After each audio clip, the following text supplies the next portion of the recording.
So I'll start this module on DFT learning, and I'll jump into it somewhat abruptly by first asking the forward connectivity that has been so important for the neural fields, right? That give meaning to the dimensions themselves. Um, and that's something where a lot of classical neural network models, might be invoked, where people think, well, we're learning for these fields. We have these representations, as you might know. A lot of models, including deep neural network models, do essentially that. They learn to extract the right features, in the case of deep neural networks, features that are useful for classification, and in more classical work, features that that provide stimulus compression, that extract regularities in the stimulus.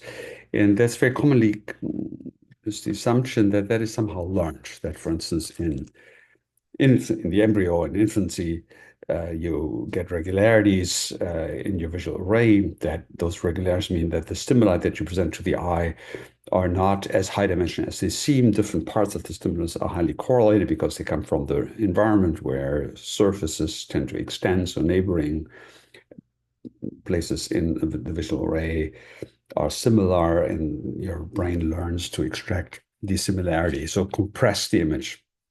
And they are so-called unsupervised learning methods that update synaptic connections according to the Hebb rule, and then lead to things like feature maps. So self-organized map formation, for instance, was a real topic in the 80s, 90s, probably 90s, and later.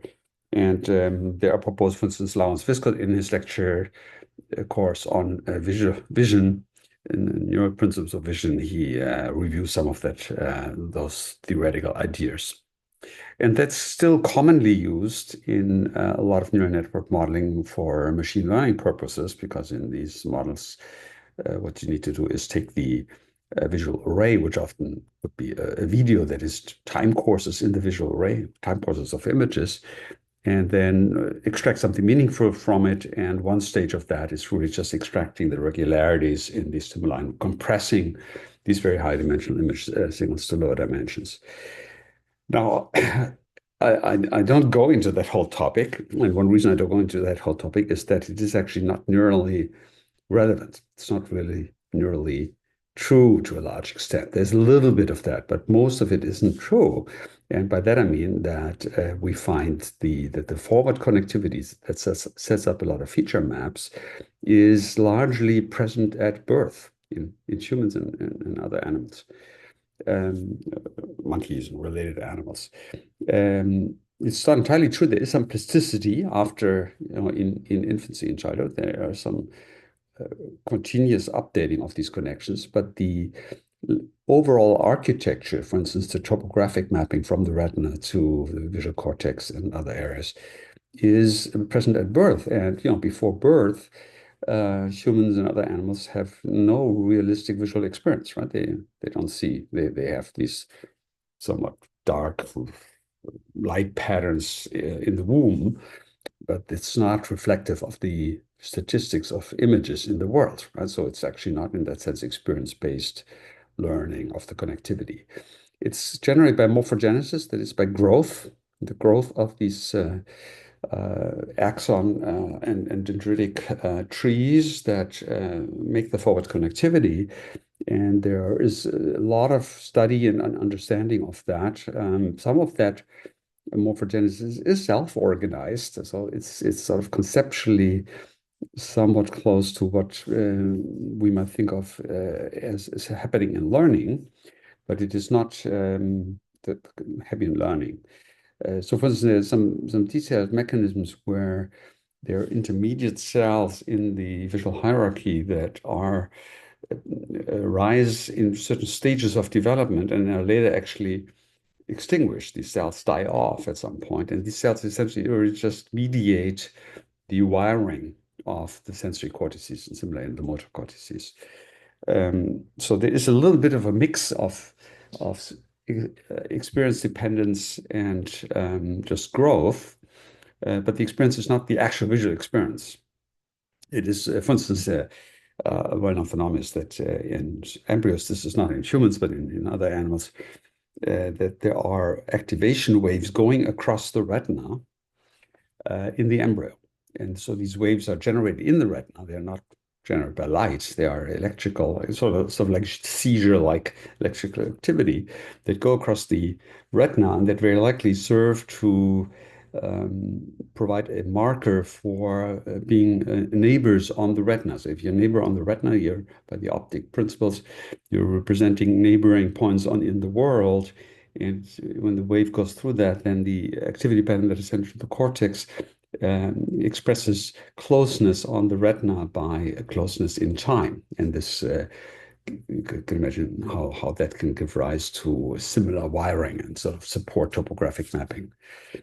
So similar things happen in the motor system. There's a lot of work, again, in developmental neurobiology, where people look at typically mouse or rat embryos, and they find that there's muscle twitching that these animals do and this twitching is essentially spikes of activity sent from motor cortex down to the muscles, and by experience the covariance of different muscles that enables the system to wire to cable somehow its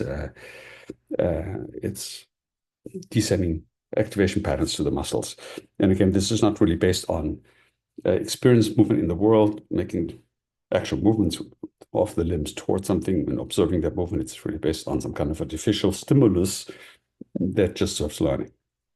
So even though there is some aspect of learning there, it is not maybe as portrayed in the current neural network literature. So I'll be ignoring that for now. The principle underlying these kind of wiring processes still is the Hebbian learning rule. And I'm assuming that many of you have heard about it or know about it.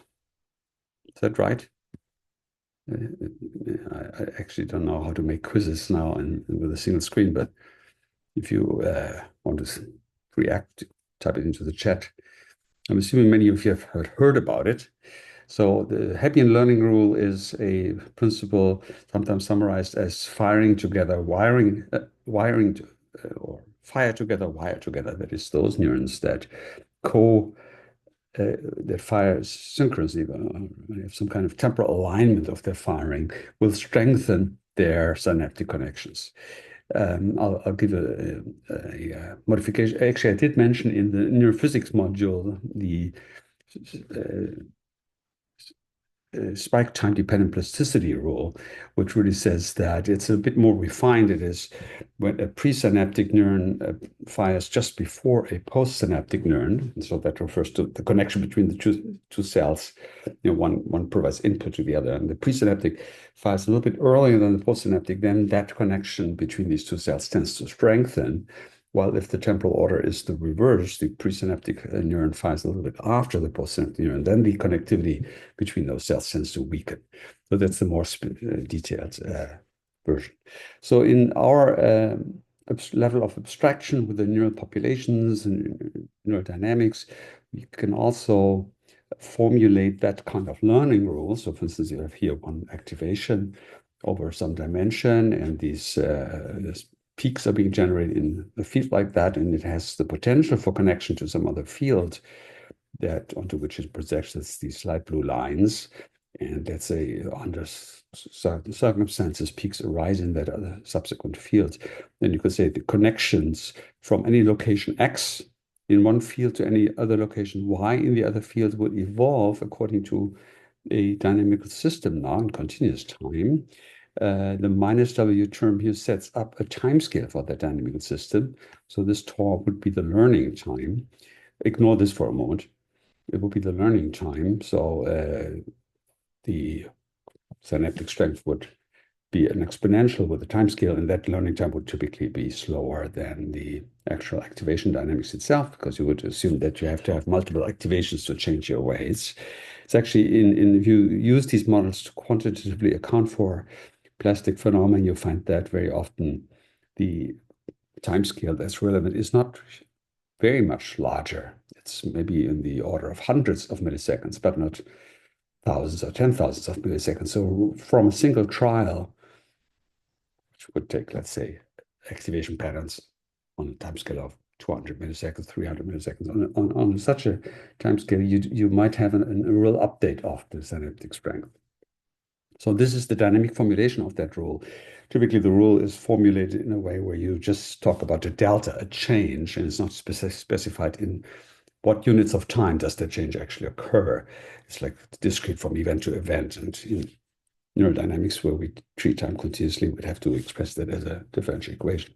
So that sets this up to have a time scale. And then what drives this dynamical system is the covariation. So it's really just the product of F. F is actually supposed to be the sigma. I took this from the paper of Yulia Zanimeskaya, who reviews these methods in 2014, and she used the letter F for the sigmoid rather than sigma or G. We change the letter occasionally. So the suprathreshold activation of the incoming activation multiplied with the suprathreshold activation of the outgoing activation at these corresponding locations at that moment in time. If that is positive, then the weight will be converging to a value specified by that. You can see that the attractor solution for the weights would be where the weight rate of change is 0.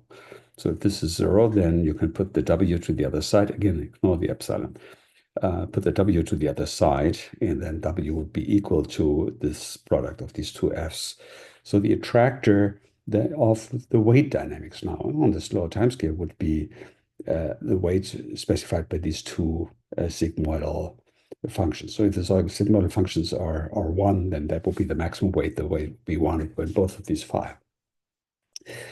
Now, if one of those sigmoids is 0, then the attractor would actually be a decrease in firing, right? And that would reflect the not here in terms of spike time dependent plasticity, but if there's no good correlation, that is, one cell fires and the other doesn't, then that would lead to forgetting, in this case, with the weight being weakened and converging to ultimately 0 strength of learning. So that's roughly speaking the Hebbian rule expressed in dynamic systems terms. Two remarks on that. So first of all, you see here this epsilon of t, and we'll get to that in a little while. It is neurally actually not the case that neurons will always have this adaptive behavior. At a molecular level, updating the synapse really relies on producing certain kinds of neurotransmitters, depending on the kind of synapse you're looking at. These are proteins, and these proteins are generated in the nucleus of the cell. So if the postsynaptic neuron, it's on that side. It's the dendritic connections, right? That side learns. And the postsynaptic cell has then fired, perhaps. And now it triggers some gene expression that creates the proteins, and that needs to travel back to the synapse. So it's quite a complex process that has been studied for decades, and Eric Kandel famously got the Nobel Prize for fundamental discoveries about that. So it's a real research program to understand that, and it's far from being fully understood. And that already suggests that this is something that will not always work, that it depends on a lot of things being in place for this to work, and there are many ways to block this from working. So what you actually need is some control signal that activates these kind of pathways, molecular pathways. And that's what's captured here by this time-dependent factor. And so more very roughly speaking, it is these reward signals, like dopamine signals, that activate neuroplasticity in many parts of the brain, at least. And so only under the right circumstances does this updating actually occur. And that is important. And that's the second point I'm making. Because if you were to learn like this all the time, and remember, I'm saying that you can learn quite quickly within a single episode of neural activation. There's a real problem that your brain could be destabilized. It would potentially change its wiring all the time and become very unstable. And so there's real need to protect the connectivity pattern that you've learned from learning. And cortex, for instance, is in that sense quite rigid and not so flexible. It was a discovery in the late 80s, 90s that you can get cortex to rewire to some extent, and that requires just very, very intensive stimulation. So there was a lot of work on cortical plasticity, and that cortical plasticity required a very intensive training of an hour task, like several hours a day, and then there could be a little bit of plasticity, still limited plasticity. Someone called Merzenich in California developed a whole research program around that and had an intervention for dyslexic students to sort of stimulate their brain to change their wiring to overcome their reading difficulties. And it turned out that for a small subpopulation, it's actually dyslexia contains a lot of different phenomena, but a small subpopulation where it's really a perceptual problem that they have, very intensive training of like 6 hours a day did actually lead to some updating of the map. And in animal experiments, Merzenich was able to prove that there can be synaptic change in the cortex in such a regime. So generally, in cortex, this form of Hebbian learning is downregulated a lot to stabilize the brain. And that's important for all kind of theory, because you could imagine if you had this form of Hebbian learning going on, then any form of homogeneity that we're always assuming, where the connectivity within a field is very uniform and the interaction is such that a peak can be generated and that doesn't drift a lot around because all the connections are the same, can easily be disturbed. Right? If you introduce a peak at some place, then those connections to that place will be strengthened and the inputs to the field will become inhomogeneous. And that's also a research issue why that doesn't happen. And one reason why that doesn't happen so much is that the learning is downregulated a lot of the time. And then there are some wrinkles of that there could be some homeostasis processes that regulate that across populations. So Hebbian learning is contained or is a natural part of dynamical field theory, but as soon as you open neurodynamics to learning, you have a lot of problems. And this is one of the misunderstandings. It's something I really want to emphasize in this lecture, that if you're aware of neural networks, of machine learning, neural AI, as people call that, right? Machine learning inspired by neural networks. The role of learning there, or people talk about learning there, that's really quite unrelated to the actual learning in the brain. So the things that people do there would be more correctly characterized as fitting. So even the so-called non-supervised methods, where you just bombard a neural network with inputs and say, this is an example, this is an example, this is an example. Even that is in some sense a very artificial kind of situation, because you are essentially telling the system to continuously keep updating its weight, which leads to some problems like catastrophic forgetting as well. But it's not actually autonomous behavior of these networks that leads to that those activity patterns. Okay, so that's a lot of preamble to say, okay, we can embed this, but we have to be more careful about it. The one way we use Hebbian learning is when we learn dimension reduction kind of connections. And I will be lecturing about that from December on, which really leads to higher cognition. So for instance, the simplest form of dimension reduction would be that you have a field in one dimension, and then there's a connectivity pattern to an individual node. So not a field, just one population that doesn't span some space.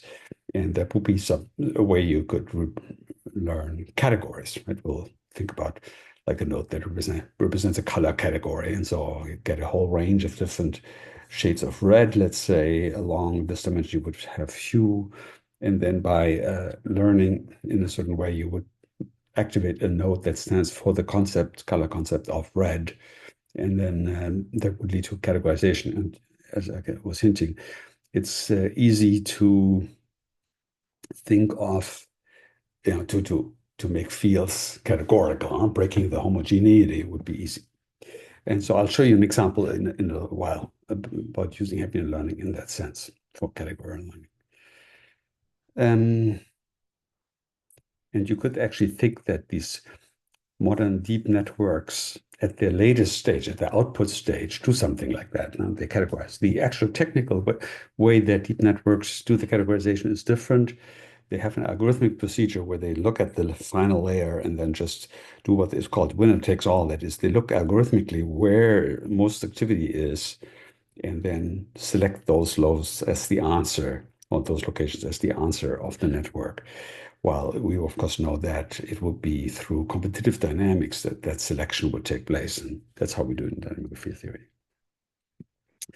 Okay, so that's Hebbian learning. I'll come back to that in a moment.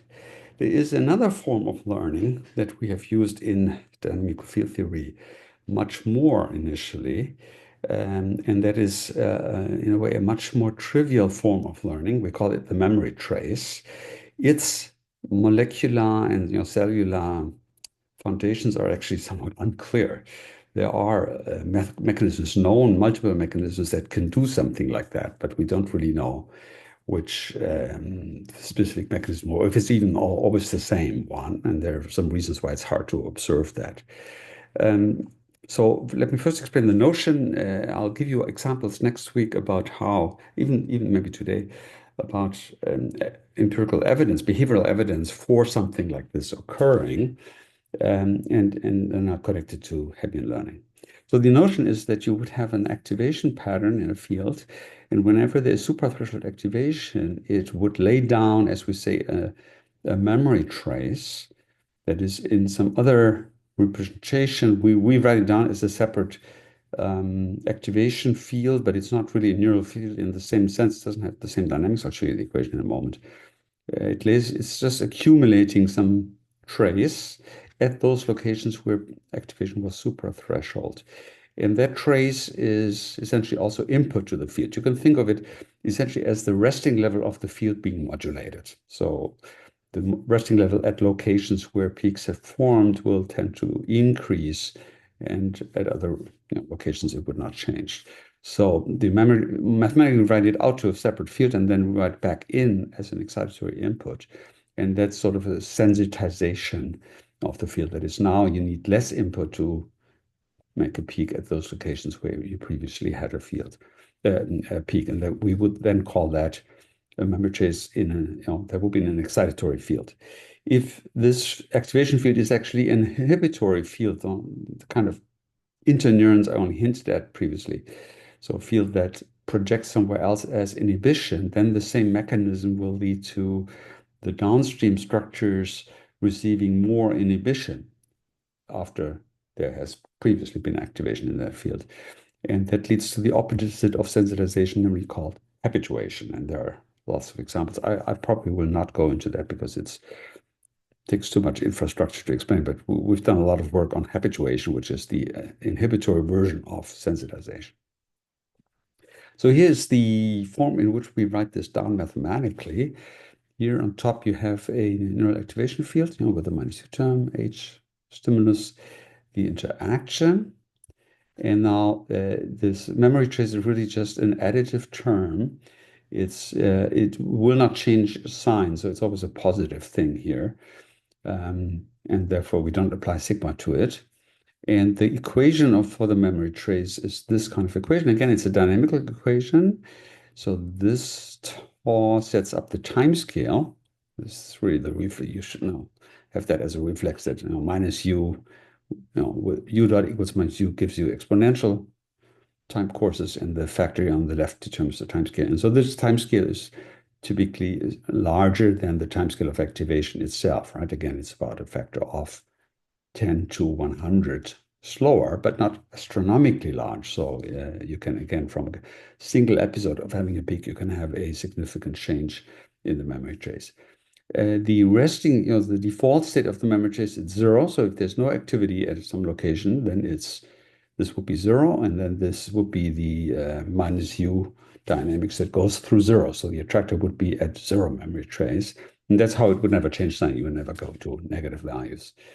But if there is activation, suprathreshold activation at a particular location X, at that location, the memory trace will have an attractor equal to the sigmoid of that trace. You could have a little coefficient in here, parameter of the strength, but you could also put that coefficient in here. So how much does the memory trace contribute? And you can put it in either place. Now here I've dropped that notation. So here could be a factor C, or here could be a factor C. So with that equation, the memory trace will grow at any locations where there's activation, and it will decay at any location at which there's no suprathreshold activation. And that is something that we observe in the empirical examples we show, is that there is sort of forgetting. I'll illustrate that again in a moment. But we posit in general that the memory trace dynamics, the learning dynamics, is only active if there is some activity in the field that we're talking about. So if there's some place X such that activity at that location X is above threshold. If the field is silent, so there's no activity in the field, like this here, then we assume there is no update of the field. So you can write this mathematically as another sigmoidal function, or sometimes called Heaviside function, that multiplies the entire right-hand side with that function. But you can also just write it down as a sort of a logical rule. And that means that there is no spontaneous forgetting. That is, if you've learned that there's a certain a memory trace seen how many times peaks arise in a certain location, and then there you do nothing, then this memory trace doesn't decay spontaneously, and there's empirical. So the examples in which we use this to model behavior are examples where that actually is the case, where for instance, a child gains some experience with a task, and then you bring it back a week later, and there's still some signature of that earlier experience in this very sense of the memory trace. So here's an example of, or just this example is a simulation to illustrate what this does. It's essentially the memory trace builds some kind of probabilistic representation of previous detection decisions, or the history of detection decisions. And by detection, I mean inducing suprathreshold peaks of activation, irrespective of how it was brought about, what kind of input brought it about. And so, for instance, here in the field, through some inputs, there's initially a peak here, and then there's a break where there's no peak, and then another peak. Peak at the same location is induced, and there's another break, and then a peak is induced here, another break, and again, that peak is induced. And so what you see happens to the memory trace is that the memory trace rises. It rises exponentially, but you don't see that so easily because it's very slow exponential. So it grows here a little bit. Then it's when there is no activity, it's just constant, right? No, there's no change anywhere. And then again, it rises. And then again, in this off period, it's just constant, W dot equals 0. And then when this activation peak is induced, the memory trace grows here. But now there is suprathreshold activation. So as it grows here, it decays at the other location, which currently has no suprathreshold activation. So you have no spontaneous decay, but you have decay that's in a sense competitive. That means that when the memory trace is built at some place, it will decay at some other place. And that actually gives this memory trace a function that resembling a probability distribution. We actually use the memory trace to account for probabilistic phenomena. So when essentially what will happen is that the level of the memory trace will reflect how often statistically there's input at one, or a peak at a certain location versus at other locations. And by this competitive forgetting, there's some kind of conservation of the total amount of energy trace. That will be like the total probability mass being constant. It's not exactly true, even though my student from Erlangen actually made a mathematical model where that is actually true, where we can make sure that that's actually true, but that's sort of special. Yeah, we call that interference when two locations compete in this way. So compared to Hebbian learning, the memory trace is, you could think of that as something like first order Hebbian learning. Hebbian is second order in the sense that Hebbian is sensitive to the product of activation. That's correlation and covariance. You think of two factors. Two factors have to covary in order for the activity to the connectivity to be strengthened. It's a correlative measure, and this is not a correlative measure. Of course, this would be second order, right? Depending on two terms. And it just depends on one term, that the only thing you need to do is you observe that there is a peak of activation, and that leads to the strengthening of the memory trace, irrespective of how the activation came about. And there is actually a mechanism for that in conventional neural network models. Their typical connectors models have the sums, the inputs, and the inputs are multiplied with connection strengths, and it's the connection strengths, that are being learned in all of these classical algorithms. And there is one input that is an input that doesn't come from any other neurons, sometimes called the bias term. Something like the resting level of the cell that is also being adapted. And in most conventional connections networks, that is just sort of a little housekeeping device that helps with essentially homeostasis, control of the total activity in the network. It's not very important. But in dynamic fields, you might intuit that it is important because a small bias like that uh, can be amplified into a macroscopic peaks, as you saw when we looked at detection. And you can boost the field, and then it will generate a whole peak just from local acceleration interaction. And thus, you can do much more work with a bias term. It can actually have real function. That's how we amplify this bias term so much more. And again, in conventional connectionism, people actually never sort of gloss over the fact that the bias term doesn't follow the Hebbian rule. So it's not actually consistent with what we know about synaptic plasticity, and the cellular or molecular origin of it is less clear. Turns out the Hebbian rule solves a lot of questions about that. Okay, so that's uh, uh, just to classify that.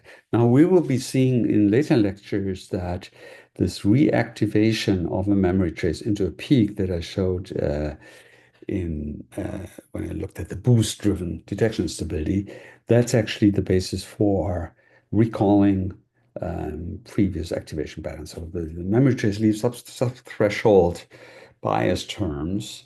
So it's just inhomogeneous field, and I can boost it, generate a whole peak, and that's like reactivating that previous state. You could think of that as a recall of memory. But to be more precise about what that means, we have to think about what we need. Do we need the complete information that we had when we first laid down the memory trace? Then it wouldn't be really recall. It's just facilitating a little bit the detection of that same state.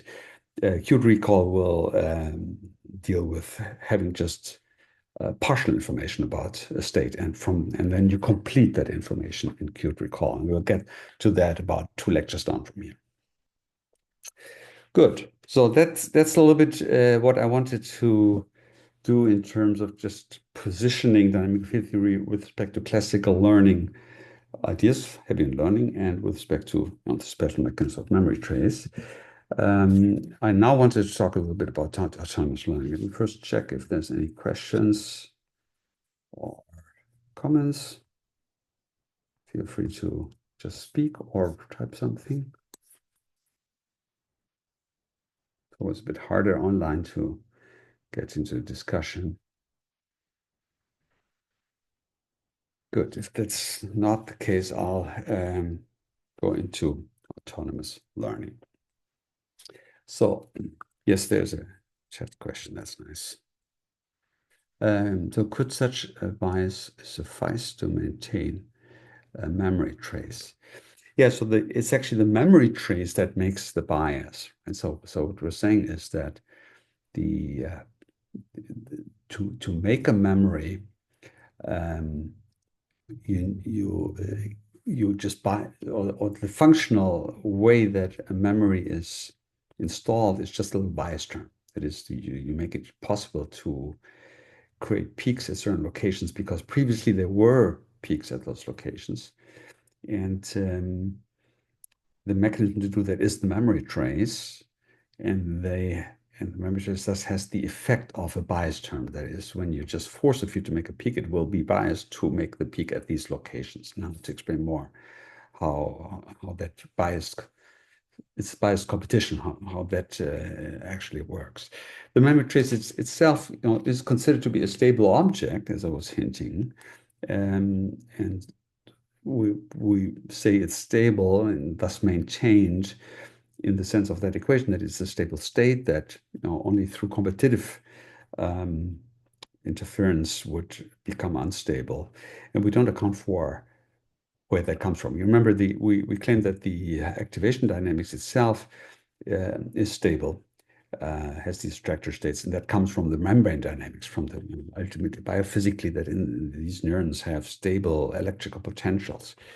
And so you would have to postulate similarly that whatever makes the resting level in the cells, if I simplify, is also some complicated process of homeostasis, and that also makes these resting levels stable. And there's a lot of empirical evidence that that's the case, but exactly how that's done, I don't know. And I know that molecular people are working on things like that, but the gap between that work and actual the functional level at which we describe that is too large to say something more precise. Hope that helps a little bit with that question. Thanks, Sven. Good. Good. So autonomous learning. So we, the neurodynamics folks, use the word autonomous learning for actual learning. Really just because connectionism and machine learning, neural AI has sort of totally ruined the concept of learning by using the word learning for things that are really just fitting, like backpropagation, right? Some of you might have heard that backpropagation is a way to change the weights in your network until the output of the network corresponds to some desired state. You have the error, the deviation from the desired state. You compute the dependence of that error on the weights, and that gradient is used to know in which direction to update the weights until that error goes to zero. That is literally what fitting is. Fitting is you minimize some vary parameters until some error is minimal. Then you fit whatever the error measures. And it's totally unrelated to what anything nervous systems do. That people call that learning rule. It's just a historical accident. So that creates a lot of confusion. Learning in organism is learning from experience. That is animal. And I have a whole lecture about that, but I decided to take it out of the course because it leads too far. But roughly in psychology and neuroscience, learning from experience means that an animal has experience, so it acts, so it behaves and autonomous in the way it behaves. That is, it's an environment, gets stimuli in the environment, and from that it can do certain actions, and that leads to experience. So the experience ultimately is uh, perceptual nature. There's some input from the environment, but it is dependent on what the animal did. It's based, for instance, on expectation, on learning. In a learning situation, typically the animal will have a goal and then receives some information, and that information, sensory information, and that sensory information is then related or not to the goal. So that's what's called experience. And so learning from experience, that's really what learning in a psychological or neurobiological sense means. And we call it autonomous learning to distinguish it from these artificial forms of learning. The word experience is also a bit loaded, so rather than call it experiential learning or so, just call it autonomous learning. There is a term like that in machine learning, sometimes called continuous learning or continual learning for some reason. And that's sort of the idea that a system, as it functions like a neural controller, for instance, for something, would observe the outcomes of its actions and autonomously learn. And that field is actually much less developed than the neural AI that you hear so much about. Good. So autonomous learning actually turns out to be not a very developed field. It requires a lot of infrastructure to do that right. I'll say something about reinforcement learning in the end, which is a little bit related, but not as much as you might first think. So here, just to give you an example, from our own work. Julia Sanemiskaya had a research program here in Bochum in the early 2000s about autonomous learning in using dynamical field theory. And this is an example. I'm not going to explain the details of an example, but I just want to highlight some of the problems. And so this was autonomous learning in a very low-level sense, and that is actually the sense in which it's been best studied experimentally. And low-level means it's actually adaptation. Adaptation is different from learning. It's again a subtle story that a lot of people gloss over. So adaptation actually means you, under experience, you change your behavior, but in a sense, you forget the previous behavior. So after you've adapted, you are changed. And then when you get back to the original condition, you have to relearn the original condition. Very typically, the relearning or de-adaptation is faster than the adaptation was. And there's a lot of knowledge about these sort of things. But so it's just updating the neural networks. It's not learning a new skill. Like if you learn a new word, ideally you don't have to relearn the old words, right? They're still there. It's adding a new capacity, and that would really be learning. While adaptation would be where you're updating a previous word and thus forgetting the original word. And that doesn't actually happen in word learning, but it happens in the motor system a lot. So this phenomena that Julia Sanemiska was modeling was the gain modulation of saccadic eye movements. Saccadic eye movements are these abrupt voluntary movements that you make all the time. When you read or when you look around, you make these targeted, so it's really very quick, sharp transitions of your eye, the eye rotating in the head, to acquire visual targets. And you're very good with that. That is, if you see in the periphery a stimulus, you can make a single saccade to the stimulus, and such that then after the eye movement, the stimulus ends up in your fovea. So you can now visually analyze the stimulus with a higher resolution of the fovea. And that's an achievement because what you have is your representation, for instance, here on the retina. Let's say the fovea is here in the center. So you have some representation of where relative to the fovea there is some relevant activation. And now you need to give signals to your eye muscles that land after this account, land you exactly on the target so that now this object will be in the fovea. So you imagine you have to give the right amount of activation to the muscles on the eye. It turns out the gaze system is essentially organized along horizontal and vertical pulse generators. There's some neural circuitry that give pulses to the muscles in the eye to generate horizontal and vertical saccades. It's like two discrete primitives, and each of those gets a certain kind of time course as a signal. It's a very fast time course. It's ballistic. So during that, you're not doing any feedback control. While you're just feeding this into the muscles, they're just downstream, send the muscle flying. And you have these two signals, and you need to adapt these signals. That is, the peak amplitude is also a little bit adaptation of their time duration. Just try so that the integral over these signals that are essentially something like speed signals, how fast the eye should rotate, so that integrating over that, the eye lands in the right spot. So you would maybe think that that's something, again, you would learn maybe as an embryo or a small child, and then this circuitry could be fixed, and you will have learned to direct your gaze to the right location. Turns out that's not the case. That is, if you take a participant, this works with humans and a lot of other animals. Actually, not all animals make saccades, but for instance, with monkeys, you are you can manipulate this. For instance, what you do is you have someone look at a screen, and then you're shifting the target while the eye flies to the target. Now, we humans and other animals are, in a sense, blind during the saccade. That is, the transmission of sensory information to the brain is interrupted while your eye is flying through space. Makes a lot of sense. If not, you would be seeing a blurry scene all the time. And that makes that any change in the visual array that happens during the saccade goes unnoticed. And so what you can do is, you have a computer. These days, there were actually old pre-computer arrangements for that, but currently you just observe the eye, you have some camera, and you observe the pupilla and detect a saccade, and very quickly during the saccade, you update the display to shift the target, for instance, a little bit out, or to rotate the target a little bit.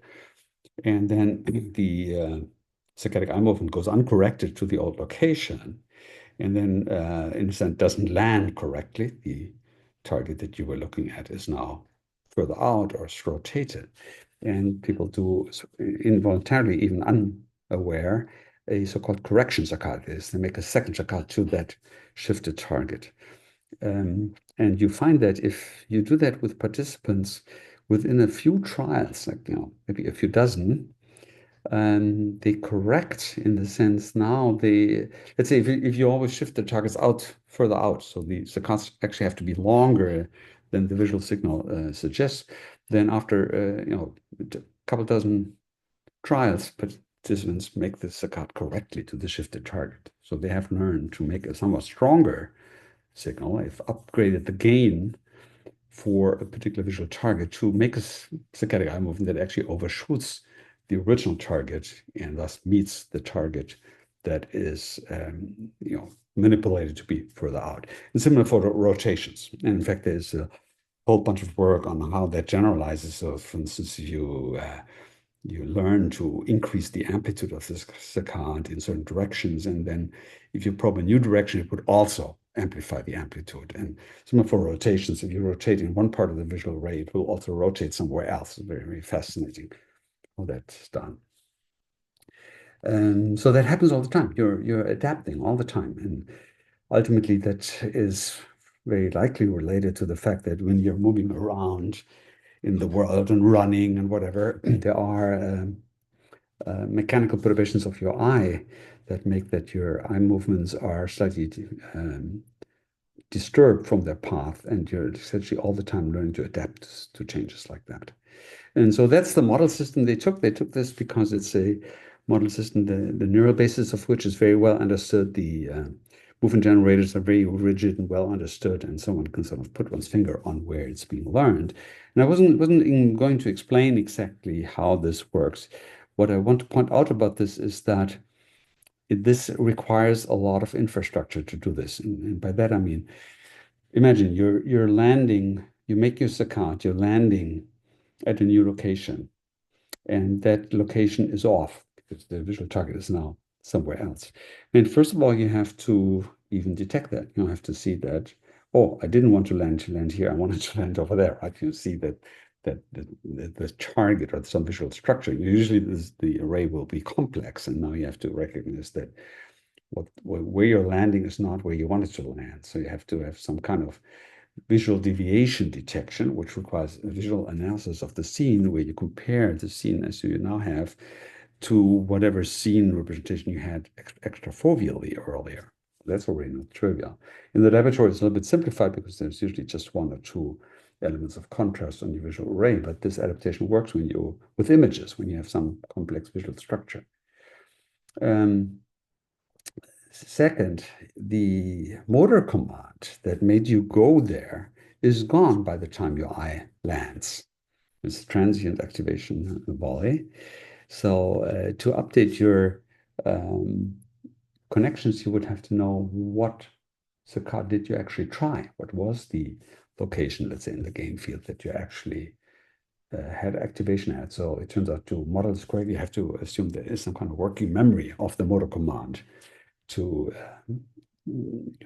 compare the error to. And the third is that you need to know when to make that update. So when am I done? When is a good moment to now decide I should now change my gain field? If you do it all the time, you can easily see how you could upset that gain map. So these are the three elements that they solved in this model. And again, the complete model is quite complex as it needs all that infrastructure. So this question that has been sometimes asked in development, if you need, are certain capacities innate or do you learn them? And this is a little bit of you can see how that can be distorted because you need a lot of infrastructure to learn. And so that infrastructure needs to exist before you can even learn. And in that sense, there's some innate aspect to that, but you don't need the solution. You just need the infrastructure, the circuitry to learn autonomously. So even a very simple system like that, that's a frontier of knowledge. There's still a lot of work to be done in this direction. I think I'm going to skip this here. And maybe also this. So there's a whole other dimension of this. I'll skip that. So I want to now take maybe the last 20 minutes or so of this part to make this more concrete, illustrate. And as I make this more concrete, I'm taking a model system. I will present that model system as a whole toward the end of the course because it will give us an opportunity to review everything again in one big architecture. It's called an intentional agent. We have all kinds of interesting stories to tell about that. So here I'm just picking out one aspect of that, which I will then not re-explain later, the autonomous learning aspect of that. So that's just a model. So it doesn't explain any human data. It's just to explore the ideas. So the aspect that I want to point out is contingency learning. That is, this system is designed to learn something about regularities in the world, which we call contingencies, and they're actually rules. And this is something that we know infants really learn in early childhood. And it's really learning from experience. And to make it concrete, the robot actually can move around and it has an arm, and we simulate that arm contains a spray can for painting. It's kind of idiotic toy example. And more specifically, it can load that spray can by getting paint from containers. We call it a coat. It's not a very good term. It would be really paint. Collects the paint. And then it can apply the paint to some objects, which we call canvas objects, and that leads to a new color that object obtains. Unfortunately, for some bizarre reason, we took the tall objects to be the paint cans and the small objects to be the objects that are painted. It would be more natural to do it the other way around, right? But somehow Jan Kulvo did this somehow. When he wrote the simulator, he initially made that odd choice. So it's the small objects that are being painted. You need these huge paint cans. So that's just a toy example to express this container thing. And so the contingency the system is supposed to learn is the color rules. So they are not real color rules. We just invented something so that, for instance, if you apply this pink color to a yellow surface, you get blue. You had a couple, excuse me, couple of arbitrary color rules like that. And the system is supposed to learn that. And so that's true experiential learning, right? Because the system has to try something. It has to pick up some paint, apply to some canvas, and then observe that the result to learn it. So it's not just some data that's coming in. It's really from the system exploring the world, trying things in the world, and then achieving that. And so here is a rough overview of the learning part of that architecture.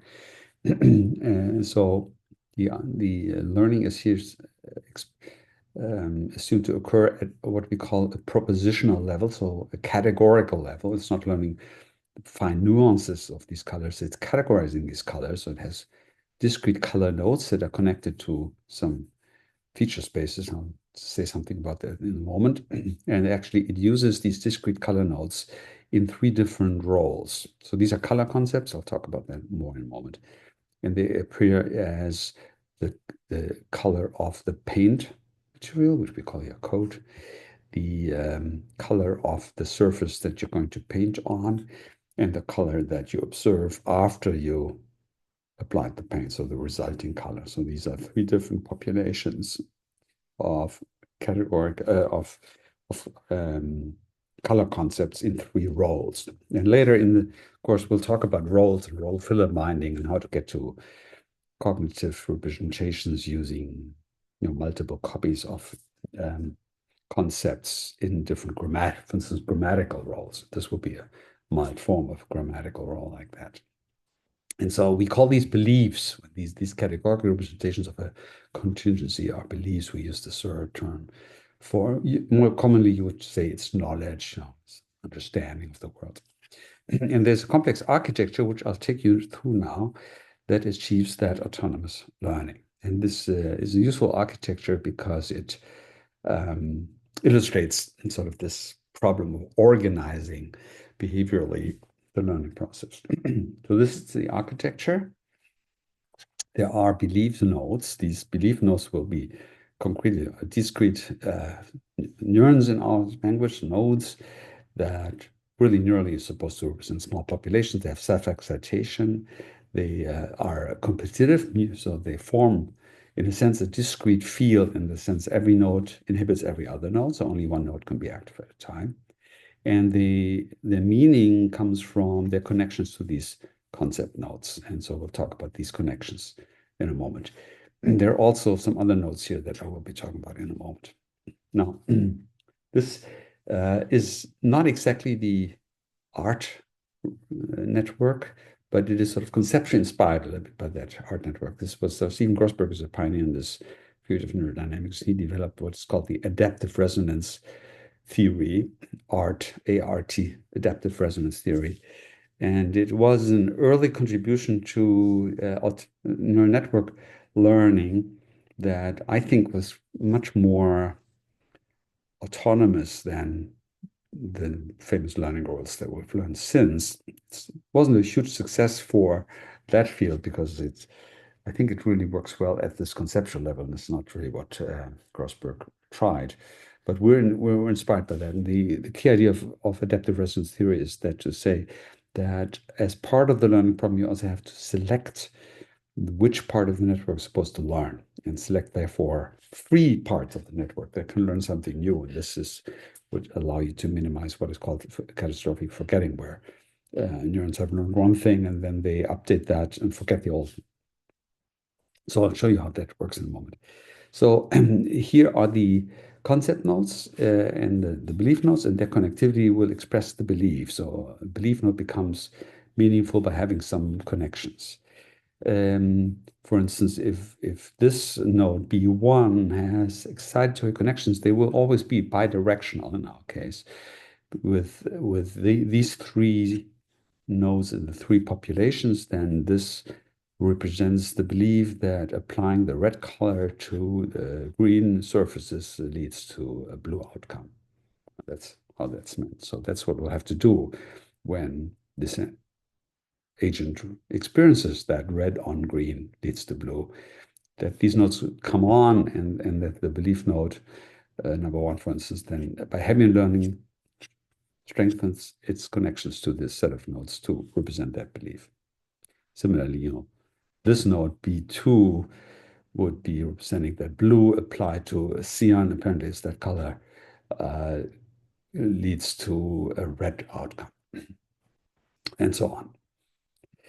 Now, the individual nodes get their perceptual meaning through the connectivity of what we call the grounded representation. So there would be color representations that ultimately come from the perceptual system. And I explain that in the summary lecture later. I'll explain how it has perception. And so from the perceptual system, there would be peaks induced in color fields. And these different roles are essentially different ways of how parts of the scene are directed into different populations when it's about perceiving the color of a paint bucket versus the color of a surface, a canvas, which is just this, just a height feature here determines whether something is a paint bucket or a canvas. And then the result color has to do with change detection. We'll get there in a moment. When you see that a color changes, then the color that comes from such a change would get into the result color field. And so this connectivity in this particular model was actually set.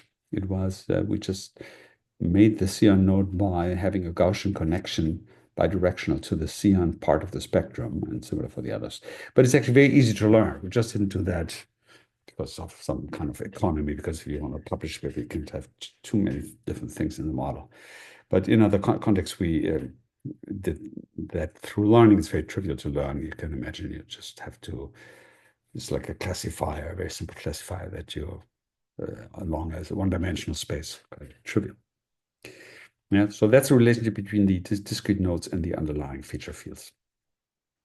Now, so here, example, so if you the system from its perception sees a paint bucket of a certain kind, and it will actually enter this into this field only if it is actually picking up that paint through some action. Then a peak arises here, and that will activate the concept field. And let's say it also has detected the color of a canvas object, so one of those shorter objects, activates the corresponding field. And that means that for this belief, these two connections are active. Actually, I think I got this perhaps. Oh, no, I'm actually going for an example where this does not match a belief. Yes, because this green node is connected to belief one and this blue connects to belief two. So there is no consistent belief that connects these two. And if you observe now that the outcome color is red, then or whatever that is, lila, then there is definitely no node here that already reflects that belief that blue applied to green gives this lila outcome, right? And so this illustrates how the system would um, learn a new belief. So what you now want, you don't want to activate one of those old beliefs, like for instance, the belief two that shares this node or the belief one that shares that node, and then relearn it, because then you would be forgetting the old belief. And we're assuming we're never forgetting old belief, just making new beliefs. So what you need to do is make sure that these two beliefs are not activated. And so there are two steps to that. So one is that there is a signal that tells the system that now is a moment to learn and thus to try to classify the current observation as a belief. This is the change detection node, and there's a neurodynamic process I'm explaining here that notices that there is a switch of color in the visual array, and that switch of color is a change detection, and that leads to the result color being registered in this field, and also needs this node to go on. And what that node does is now it tries to activate a belief, and if the belief is not no, sorry, it actually what it does, it activates these so-called commit systems. So in the commit systems, the system has learned which of these beliefs has already been learned previously, so it has some connections. And these two commit nodes will be activated because their synaptic strength is such that they reflect that these nodes are already associated with some learned belief, and when the commit node is on, it actually inhibits the corresponding belief node. This is an inhibitor connection. So these two belief nodes cannot become activated even though some of the inputs are currently present because they had been previously learned and committed, and therefore the system um, will not activate any of these beliefs. And then as a result, a as yet uncommitted system, so where the commit node is not on, will become active. That will lead to learning, as we'll show in a moment. It immediately also leads to the activation of the corresponding commit node. That is, now the commit node actually learns that it is that belief node is now from now on committed.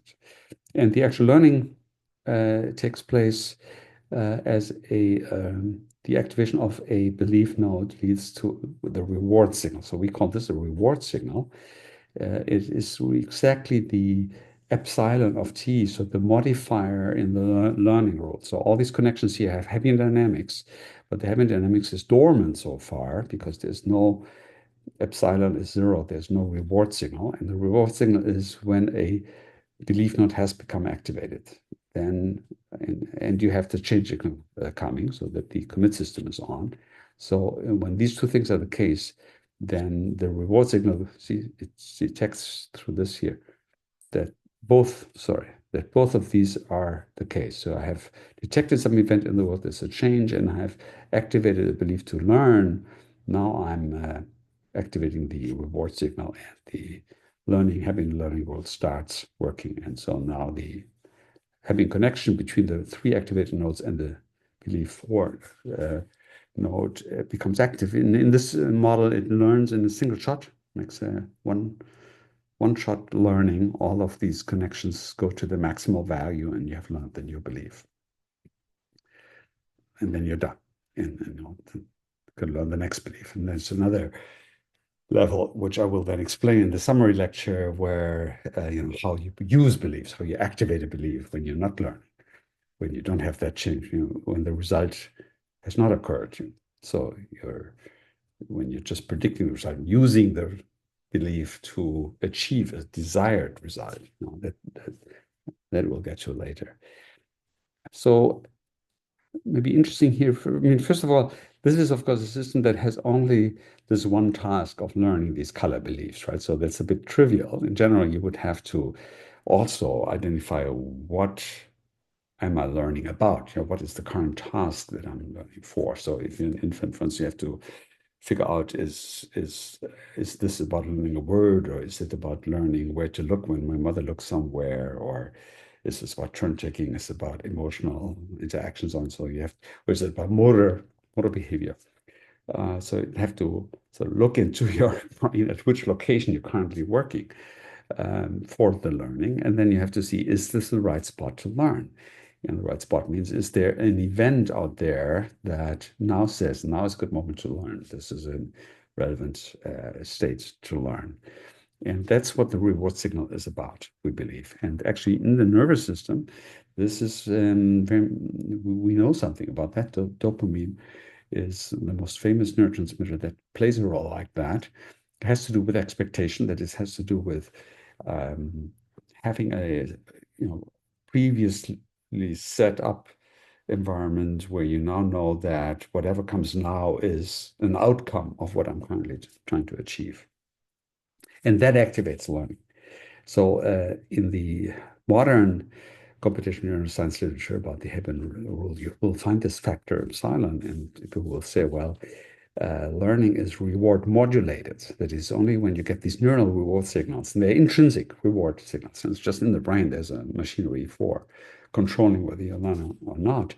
And only when those are present will you actually update your synaptic strength. So this is a very different role of reward than some of you might have heard from reinforcement learning, which is a special case of machine learning, where people actually use an external reward. They give the signal, the system, an outside signal that now you get reward. And what they do is implicitly they code the error or the goal of the learning in the reward. So if the animal does the right thing, you get a reward. And this goes back to instrumental conditioning that was invented in the 1930s, where you can actually reward animals for something they do and train them to do these things. In a way, it's a total distortion of what the reward signal actually does, right? And normally, of course, the reward that modulates learning is an intrinsic signal that the animal builds up an expectation, based on that decides when is a good moment to learn. But it's all based on drives the animal has. For instance, many of the typical rewarding external signals are signals about getting food or avoiding noxious stimuli, so avoiding pain or other things like that. And so that's an intrinsic desire, in a sense, built-in system that will activate the corresponding reward signal. And it's in the instrumental conditioning, you're associating that with something external by creating an artificial contingency, just like here, that then the animal gets food, which is really its desired outcome and triggering the reward system when it presses the right button under the right circumstances. And yes, then it will have that side effect of channeling the learning into those neural activations that have to do with pressing the right button at the right time. But it's misleading in the sense it's not that the reward system is sort of an encoding of something in the environment. It's just a modular, regulatory process of how activation that is oriented to goals learns and updates its plasticity rules. And so in particular, the thing that reinforcement learning emphasizes very, very much that you do a lot of actions, and only at the end of these actions you get some reward, and then you learn how to get there. This long sequence of events, for instance, to navigate to in a labyrinth will be the classic example. Um, and there's complicated mathematical machinery for how you can propagate across many steps a expectation until you finally get the reward, and thus have to select the whole chain of events as the ones that are favored.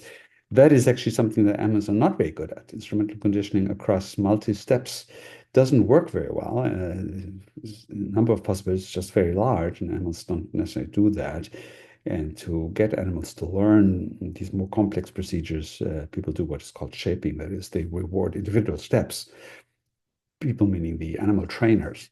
Yeah, so it's actually a real distortion to think of reinforcement learning as being about the desired behavior being encoded in the reward. It's just some misunderstanding. It's really the regulatory mechanism for controlling the Hebbian learning. Well, good. So learning, to summarize that, learning autonomously is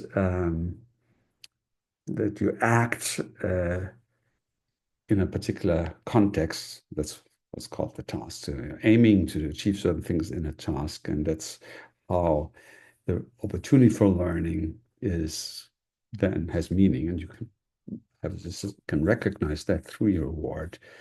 And as you do that, you link experience to the outcome. So some of the action might be in the past, right? Like this robot maybe picked up that paint in the past, keeps it working memory. It knows now I have that paint in my paint gun. And our system doesn't have any direct perception of that. And maybe you selected the canvas, and the canvas color is gone by the time the paint occurs, right? So it's actually based on working memory of what was there, that you're not going to say, I see this outcome and I'm learning this belief based on internal states plus one perception state, the perceiving the changed color. Good. So I don't want to put this much deeper. We've also taken quite a bit of time here. So certainly DFT is open to learning. Some people have sometimes felt that we in DFT don't do learning as much as connectionist models do. But again, I'm actually thinking that it's a misunderstanding, because the connectionist networks don't really do learning. It's just fitting. I'm pointing out again here. But it's just true that it's a limited experience so far with learning. Autonomous learning is hardened. Is research from Jim. I'm hoping that some younger people will take up the mantle of understanding autonomous learning much more.